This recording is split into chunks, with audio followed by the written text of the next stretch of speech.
Report already submitted. হ্যাঁ, date list, shifted list, form ডেটদের এগেইনস্টে ফর্ম 7 আমরা বিএলওতে অ্যাপ্লাই করেছি, শিফটেড ভোটারদের এগেইনস্টে আমরা অ্যাপ্লাই করেছি। আচ্ছা, এর উপরও যে কোনো মানুষের ডেমোক্রেটিক রাইট অবজেকশন দেওয়া, কিন্তু অবজেকশনের কোনো একটা যুক্তি থাকতে হবে। তো একজন মানুষ 133 ফর্ম অ্যাপ্লাই করেছে এবং সেই মানুষ অস্বীকার করছে আমি অ্যাপ্লাই করিনি, আমি এই ফর্ম জমা, এইটা কোন রিস্কে আমি বিএলও হিসাবে এটা ভেরিফাই করব? আরেকটা লেটেস্ট আছে, একজন মানুষ এরকম আছে যে আমার পিএসএ কমপ্লেন করছে, আদার পিএসএ স্যারের পিএসএও সেম পারসন, কিন্তু স্যার এক পিএস, আমি মানে বহুত ডিস্টেন্স আমরা দুইজনের পিএস এর মধ্যে, কিন্তু এই সেম পারসন তার পিএসএ যে কমপ্লেন করছে আমার পিএসএ সেম পারসন কমপ্লেন করছে। এখন এই যে অ্যাড্রেস করার পরে তারা কমপ্লেন যেটা ফর্ম 7 করছে, এটা অফলাইন করছে না অনলাইন করছে? অর্ধেক প্রিন্টেড আর অর্ধেক হাতে লেখা, মানে এটা না অফলাইন। তাহলে ইলেকশন অফিসে করেছে, নিশ্চয়ই ইলেকশন অফিসে ওনারা ভেরিফাই করা উচিত ছিল। আমরা আপনার স্যার যে ইলেকশন কমিশনার আছেন, আপনারা এই মুহূর্তে ইলেকশন কমিশনারের কাছে যাই এবং আপনারা ব্যাপারটা করেন। ডিপার্টমেন্টাল ইলেকশন আপনার উপরে হইল, আপনারা বুয়া কাজ করবো আর আমরা মানিয়ে নিবনি, জনগণে মানিয়ে নিবনি। আজকে আপনারা যেটা ইয়ে আছে ইলেকশন অফিসে ওটা হোক যে তারা লাইবল, আমরা যে কোনো কাজ করবো আমরা গ্রামের মানুষে, কারণ দেখো সকাল থেকে তারা তো মুখে কইব আপনারা অফিসে বলি, তারা মুখে কইতে পারে আমরা লাইবল আছি। কালকে তো ডিসি মহোদয় কইছেন তাই অ্যাকশন নিবা, তাহলে আপনারা জাইন কইন, আমরা দেখতাম তাই কিটা অ্যাকশন নেই। ইলেকশন অফিসের কাজ খুলে এখানে দেখুন আমরা আপনারা সঙ্গে আছি, আমরা ভোটারের সেফটি লাগি আছি, আপনারাও সেফটি লাগি আছি। আমরা এই কংগ্রেস থেকে আছেন, ইউডিএফ থেকে আছেন, আম আদমি থেকে আছেন, সব পার্টি থেকে আছেন, এর লাগি আপনারা এই জিনিসগুলো সিগনেচারটা সেম না, এক মানুষের সিগনেচার কেমনে হইছে তারা বাইগুর ফরওয়ার এক মানছে এক মানছে 25টা 50টা না না 170 দিতা না 133 সিঙ্গল এক মানুষ করে দিছে কমপ্লেন আর দিতে সিঙ্গল পারবে verified is to house to house verification আমি এটা করেছি, আমি ছুটি লই মানে অ্যাপ্লাই করেছি। এ বলছে অ্যাপ্লাই করি, এ বলছে আমার উপর মামলা করবে, এফআইআর করবে। আমি যদি কোনো কাজ করি আমার উপর মামলা করা হবে, এটা আমাকে থ্রেটেনিং হচ্ছে। সেলিম আহমেদ এই ধরনের মানুষ, এ সমস্ত হাউস টু হাউস সঙ্গে ছিল। আপনারা ডিসি মহোদয়ের ব্যাপারটা আপনারা আমরা থাকবো, আপনারা দেখাই না শুধু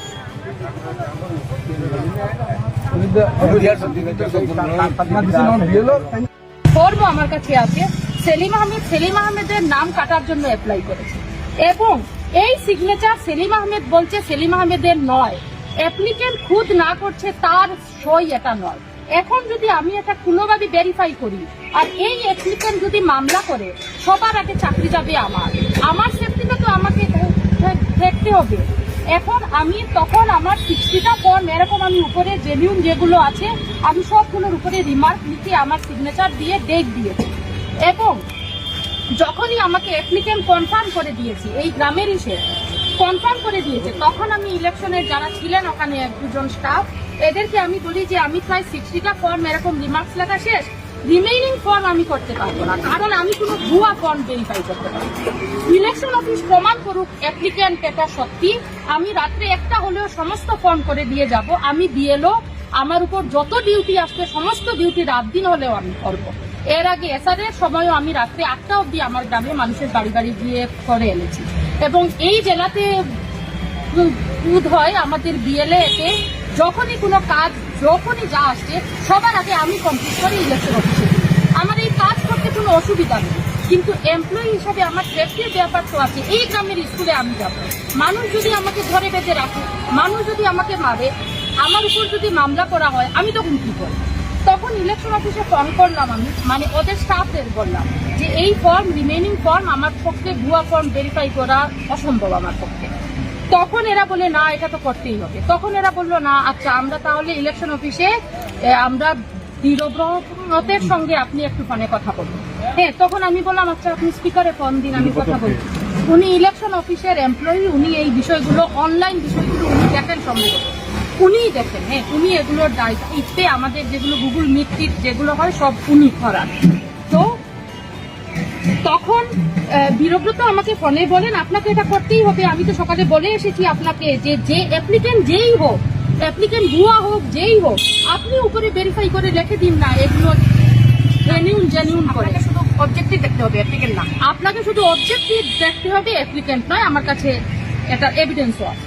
তো এরপরে আমি উঠে বললাম যে কি করে করবো, অ্যাপ্লিকেন্ট খুদ না করছে, কালকে যদি অ্যাপ্লিকেন্ট মামলা করে, আমি বিএলও হিসাবে আমার সই থাকছে এখানে, অনলাইন করলে আমি আমার বিএলও এর থেকে আমি করছি, তো তখন তারা কোনো অবস্থায় ইয়ে করে না।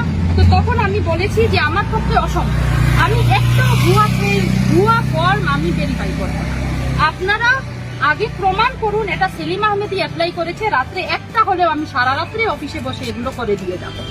তখন ও বীরব্রত ফোন কেটে দিয়েছেন, কেটে দেওয়ার পরে খানিকক্ষণ পরে ওদের অফিস স্টাফও কেউ রুমে ছিল না।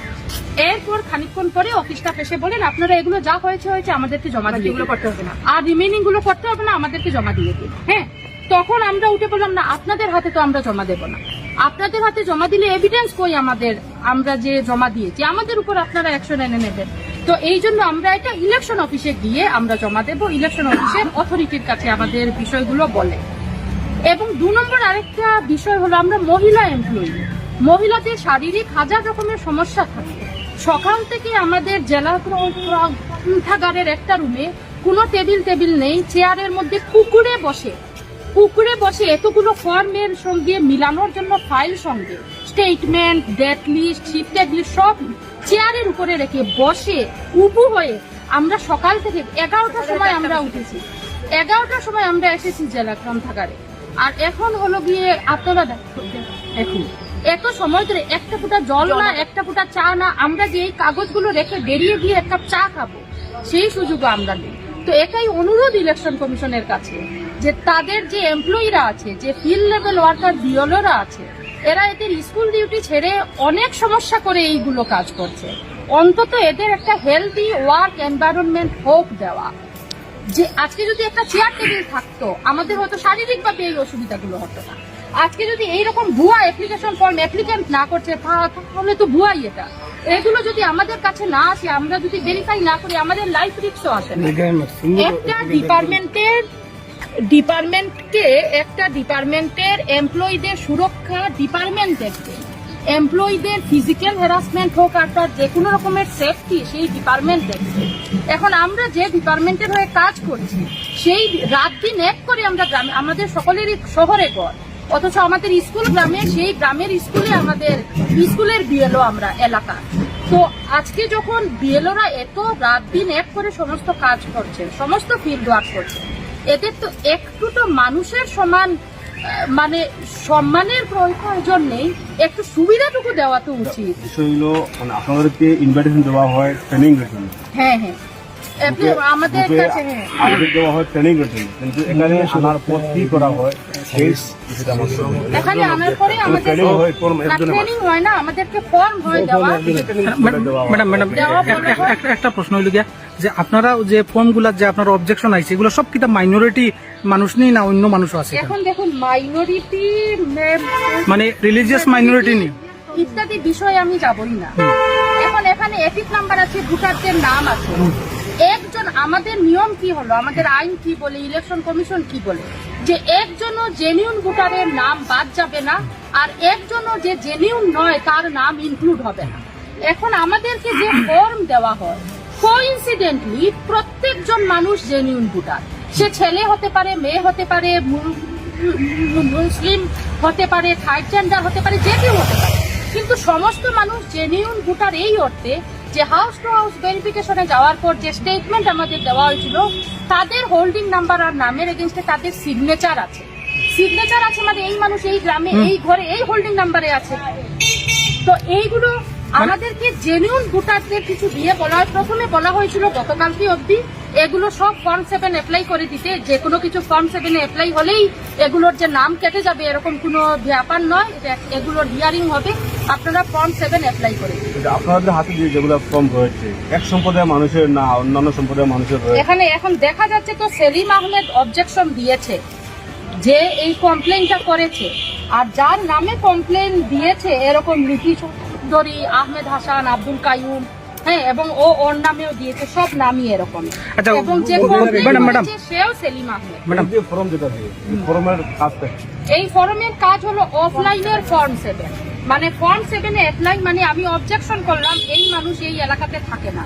এখন এটার কাজ হলো গিয়ে ভেরিফাই করা, এবং ভেরিফাই করে সেটা ঠিক, এটা অ্যাপ্লাই করা। কিন্তু এখন বড় বিষয়টা যেটা হলো, সব থেকে সন্দেহ আমাদের যেটাতে উঠেছে যে আমাদের এই একজন মানুষ 133টা ফর্ম অ্যাপ্লাই করছে এবং সে বলছে যে সে অ্যাপ্লাই করেই একজন মানুষ 133 ফর্ম অ্যাপ্লাই মানে আপনাদের হিসাবে সব জেনুইন মানুষ এগুলো? মানে আমাদের হিসাবে নয়, অ্যাকর্ডিং টু কাগজ, অ্যাকর্ডিং টু ইলেকশন কমিশনের 2002 এর লিস্ট, সমস্ত লিস্ট, খসড়া লিস্ট এবং হাউস টু হাউস ভেরিফিকেশনের সময়ে যে স্টেটমেন্ট আমাদেরকে দেওয়া হয়েছিল, যেখানে মানুষের সিগনেচার আমরা এনেছি, সেখানেও মানুষের সই দেওয়া।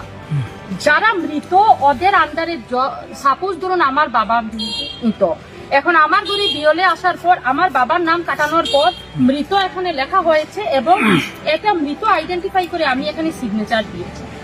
শিফটেড যারা বিয়ের করে চলে গেছে হাজবেন্ডের বাড়িতে, এরকম আচ্ছা আচ্ছা ম্যাডাম, এত ফর্মের মধ্যে আপনার কমপ্লেইনার একজন নাকি? কমপ্লেইনার একজন। অনলি ওই এই কোশ্চেনটা তো ম্যাটার ম্যাডাম, কমপ্লেইনার বলছে সে কমপ্লেইন করেনি, এখন এ বলছে মামলা করে। ম্যাডাম, গতকালকে বিভিন্ন পলিটিক্যাল পার্টি ডিসি মহোদয়ের কাছে এই বস্তুটার উপরে নিয়ে প্রশ্ন উঠাইছে। তাই কোশ্চেন যে এই কথাটা এই ধরনের বুয়া, যদি কোনো বিএলও এই ধরনের প্রমাণ সহ দিতে পারেন তাহলে তাই অন স্পট অ্যাকশন লইবা ডিসি মহোদয়।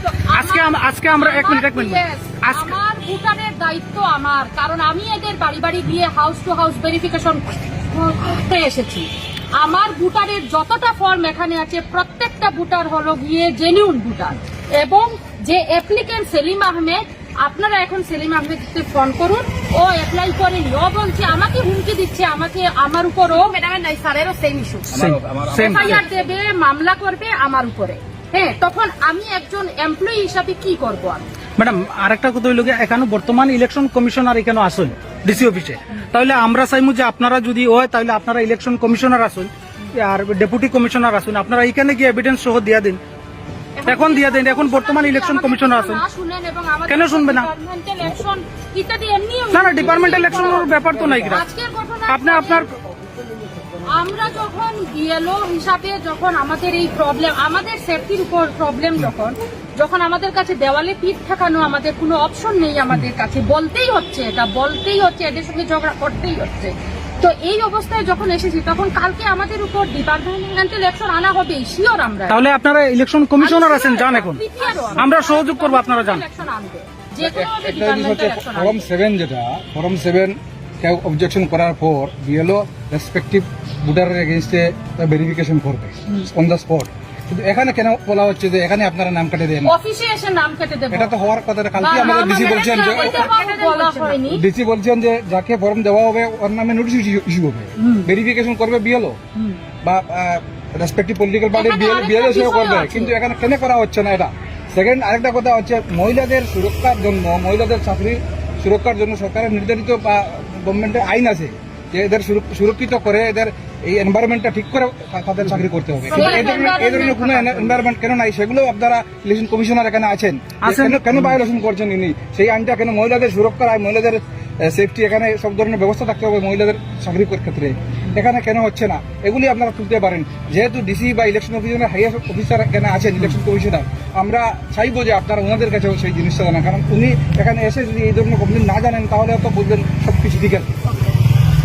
আরেকটা বিষয় হলো গিয়ে যে এটা যে তারা ভাই করবেন, আশ্চর্যের আমি আর সিগনেচারের লগে কোনো জাত মিল নাই, বুঝুনি। তখন আমরা জিনিসটা করছি। এরপরে হচ্ছে গিয়া আমরা যখন একটা ফর্ম অ্যাপ্লাই করি, ফর্মটার মধ্যে প্রিন্ট আউট বাই দিব, অফলাইন করলে পুরোটা অফলাইন ফর্ম থাকবো, যেটার মধ্যে অফলাইন লেখা থাকবো।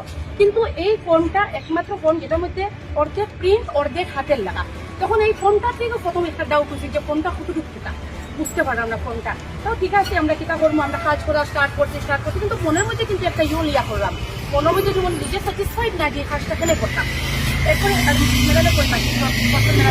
ভয়ঙ্কর ঘটনা হয়েছে আমার কেসে, যেটা আমি এমপ্লয়ি হিসাবে আমার যে কোনো সময় জব চাই। হ্যাঁ, আমি একজন স্কুল এমপ্লয়ি, স্কুল শিক্ষক। তো আমার এটা হয়েছে এটা যে এখানে যতটা অ্যাপ্লিকেশন ফর্ম আছে, আমরা হাউস টু হাউস ভেরিফিকেশন করার পর আমাদের পিএসএ ডেথ লিস্ট, কতজনের মৃত্যু হয়েছে, কতজন শিফটেড, এই সমস্ত লিস্ট আমরা অলরেডি জমা করে নিয়েছি। এবং আমাদের কাছে হাউস টু হাউস ভেরিফিকেশনে যাওয়ার সময় একটা স্টেটমেন্ট দেওয়া হয়েছিল, সেটাতে মানুষের সই ইত্যাদি আছে। এখন আজকে এসেছি আমরা, এরকম অর্ডার এসেছে, অর্ডার আসার পর কালকে রাতে অর্ডার আসার পর আজকে সকালে এসেছি, আসার পরে সকালে এই ফর্মগুলো আমাদেরকে হয়েছে দেওয়া। তো ফর্ম দেওয়ার পর আমি এপিক নাম্বার এবং মানুষের হোল্ডিং নাম্বার দিয়ে আমার স্টেটমেন্ট এবং ভোটার লিস্টের সঙ্গে মিলিয়ে দেখি প্রত্যেকটা ভোটারই জেনুইন ভোটার। এবং সেলিম আহমেদ নামে একজন মানুষ 133 ফর্ম তারা অ্যাপ্লাই করেছে, একজন মানুষ। এখন এই সেলিম আহমেদ হলো সেই ব্যক্তি যে আমার এসআর যখন হচ্ছিল হাউস টু হাউস ভেরিফিকেশন, এই সময় এই মানুষটি আমার সঙ্গে সঙ্গে প্রতিটা ঘরে আমাকে নিয়ে গেছে এবং প্রতিটা গ্রাম সভা অ্যারেঞ্জ করেছে, বিএলও বিএলএ কনক্লেভ অ্যারেঞ্জ করেছে ইত্যাদি। তো সে আজকে হঠাৎ কোইন্সিডেন্টলি আমাকে হঠাৎ ফোন করেছে, ওরই একজন ভাইয়ের বউ, ওর হিয়ারিং এর ব্যবস্থা আমরা করেছি, আজকে হিয়ারিং এ যাওয়ার কথা ছিল। তো সেই বিষয়ে ও হিয়ারিং এ গিয়ে কি অসুবিধা হয়েছে ফোন করেছে। ফোন করার পর আমি সেলিমকে বললাম, আচ্ছা সেলিম, তুমি কি এরকম আমাদের পিএস এর 133 জন মানুষের নাম কাটার জন্য বা নাম অবজেকশন করেছিলে, তুমি অ্যাপ্লাই করেছিলে? তখন সেলিম উঠে বলে যে না ম্যাডাম, আমি তো এরকম কোনো অ্যাপ্লাই করিনি। আমি বললাম তুমি রিসেন্ট